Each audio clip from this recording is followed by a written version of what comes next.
Republic Act 1059 was enacted in 2013, amending RA 3815 or otherwise known as Revised Penal Code or the RPC. The law increased the GT of prisoner to be credited in the service of their sentence. Last June, the Supreme Court ruled that the law should apply retroactively. So kini siya nga law mo ni siya na-apply ni siya atong June sa Supreme Court. The next is, but what exactly GCTA? Can all prisoner benefit from it? So unsa jud ni ang si GTA then? Kini ba siya is naka-benefit ba ni siya sa tanang prisoners? So what is a good conduct time allowance or the CGTA?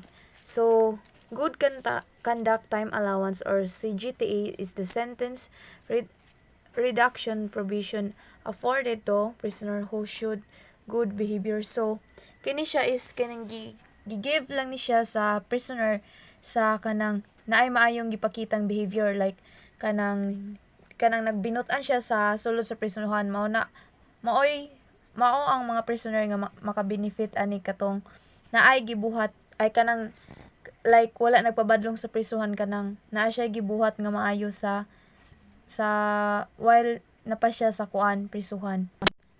Republic Act number 10592 or the CGTA was signed in 2013 under the President Benigno Aquino III. So kini day siya nga Republic Act kaning si GCTA law is si President Benigno Aquino na ang naka-sign ani nga law.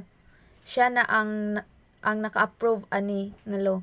Then it amended several articles under the revised penal code, including Article 97 which lays out the allowance for good conduct for person deprived or liberty. In a nutshell, the GCTA laws allow to education of sentence of PDLs depending on how well they abide by rules and regulation inside any penal institution, rehabilitations or detention center or any other local jail. Article 4, Section 98. A deduction of fifth of his sentence shall be granted to any prisoner who, having prevented imprisonment of service of his sentence under the circumstance mentioned of the Article 158 of his code and Section number 5 of the law, say the Bucor Director and the Bureau of Jail Management and Penology Chief and the Warden of a provincial jail or district, municipal, and city jail shall be grant allowance for good conduct. And Section 4, Rule 1 of RA 10592, Implementing Rule and Regulation or IRR, which state that grant of time allowance of prisoner for good conduct, study, teaching, and monitoring service and loyalty shall be prospective in application.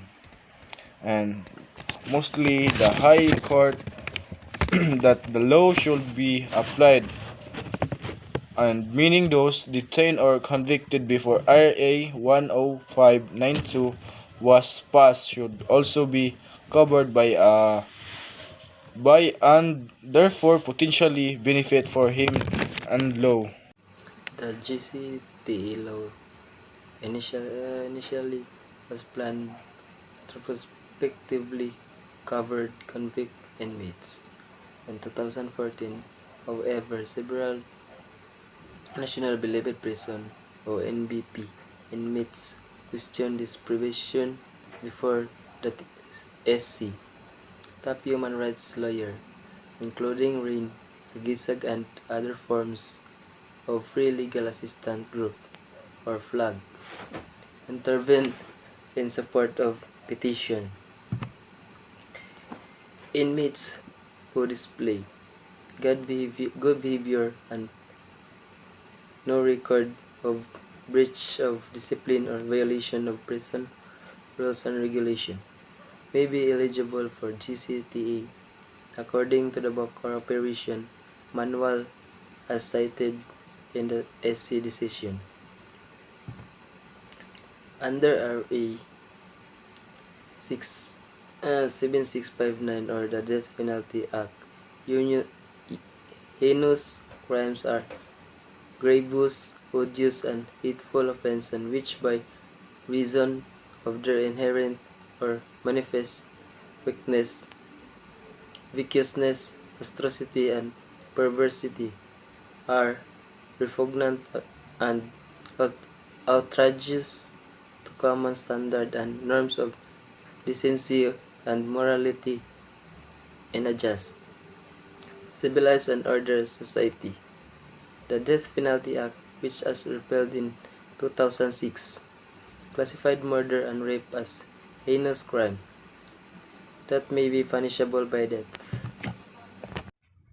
So, good morning everyone. By the way, I'm Neljo Pimutas and I am the next reporter. So, my topic is the section 3 of RE 10592 provide guidelines for calculating the GCTE of inmates. So ang RE 10592 kuno is mao ni siya ang mag-provide or mag-calculate sa mga good behavior or mayong buluhaton sa mga pinireso. So the GCTE is the good conduct time allowance. So na siya number of years, RE 10592, then revised penal code. So the year 1 to 2 is na siya 20 days per month and 5 days per month ang revised penal code. So the year of 3 to 5 is na siya 23 days and 8 days na deduction. Then the year 3, 5 to 10 is na siya 20 days to 10 days. And the last is year 11 beyond, isa siya 30 days and 15 days deduction.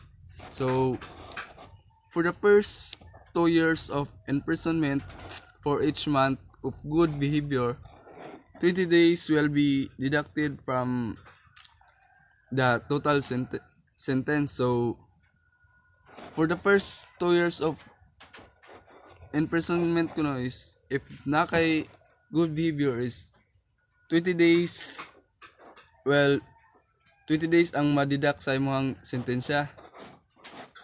And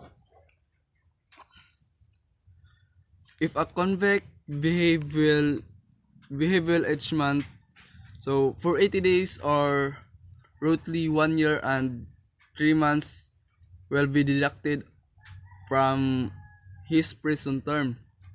And for the 3rd to 5th years, for each month of good behavior is na siya 23 days ang 23 days ang iyang deduction sa iyang imprisonment, and or a total of maximum deduction of 828 days or roughly 2 years and 3 months from the prison term. So and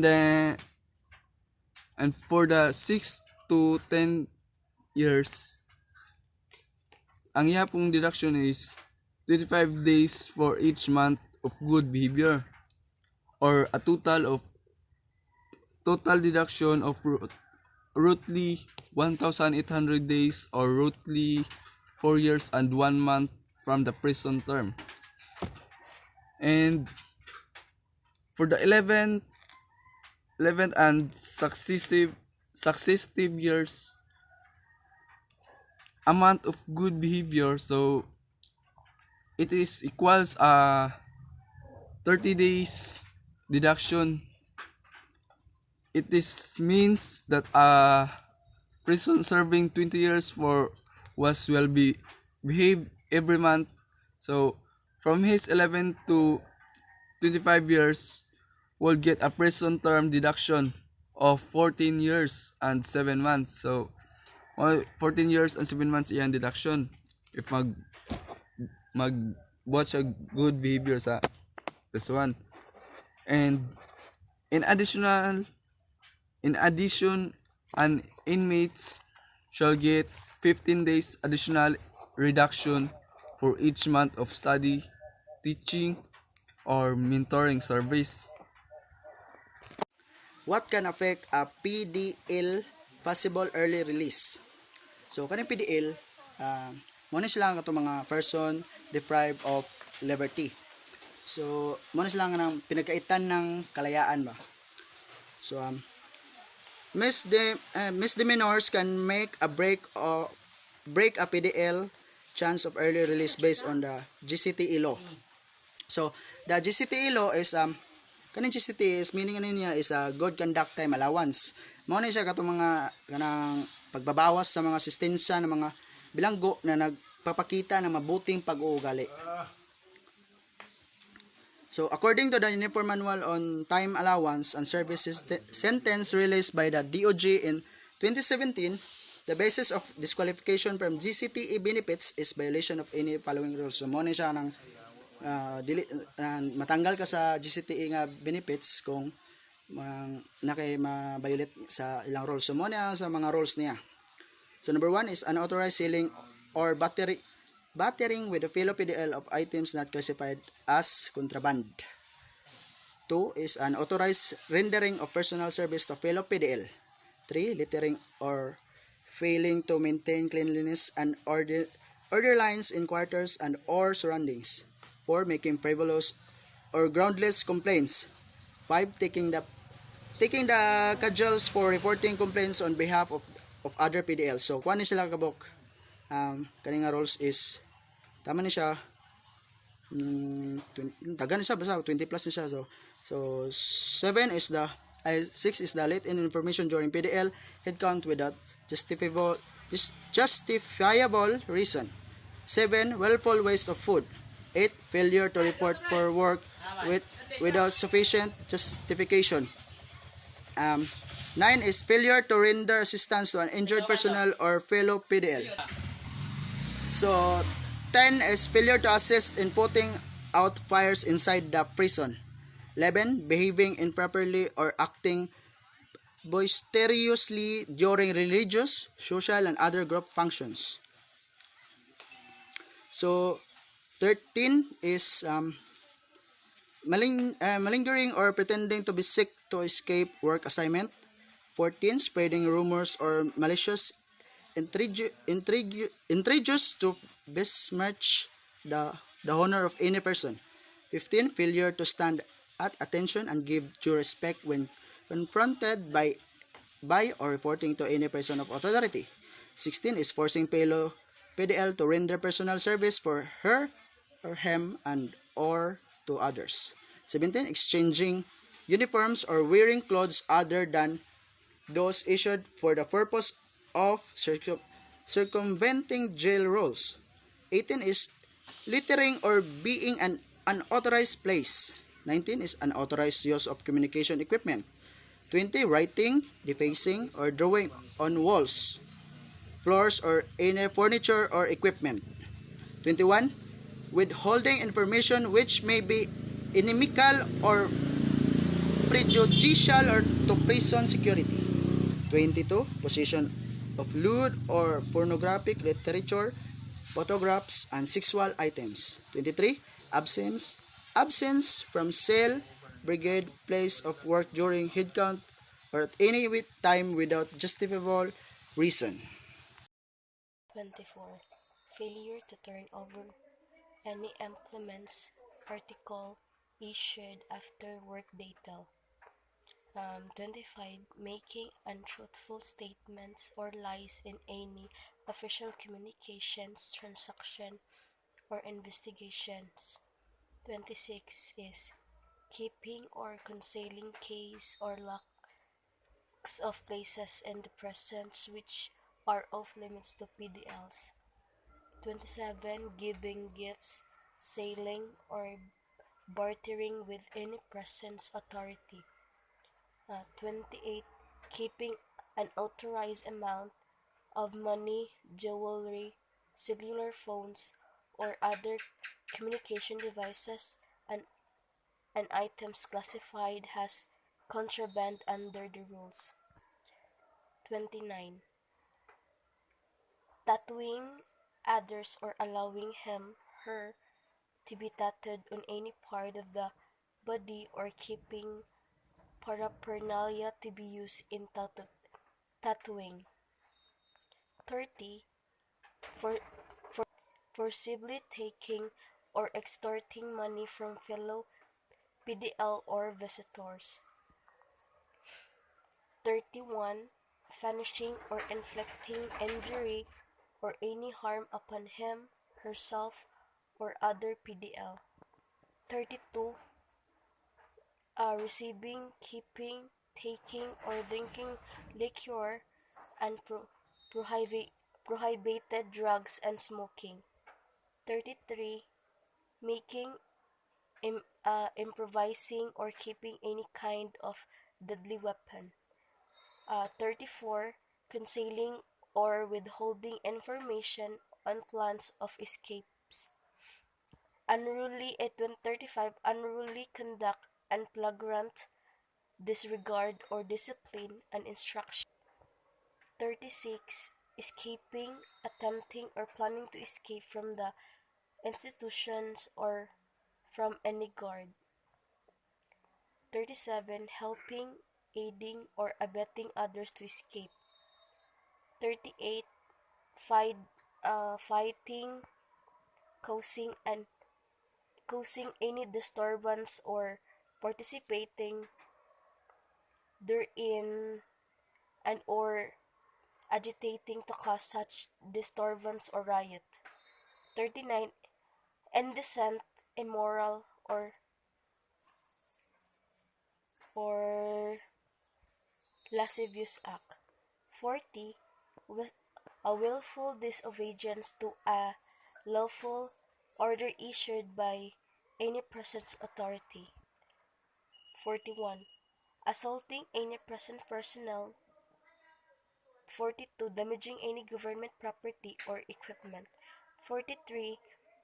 Participating in kangaroo court, an unauthorized or irregular court conducted with disregard for or perversion of legal procedures as mock court by the PDL in a prison.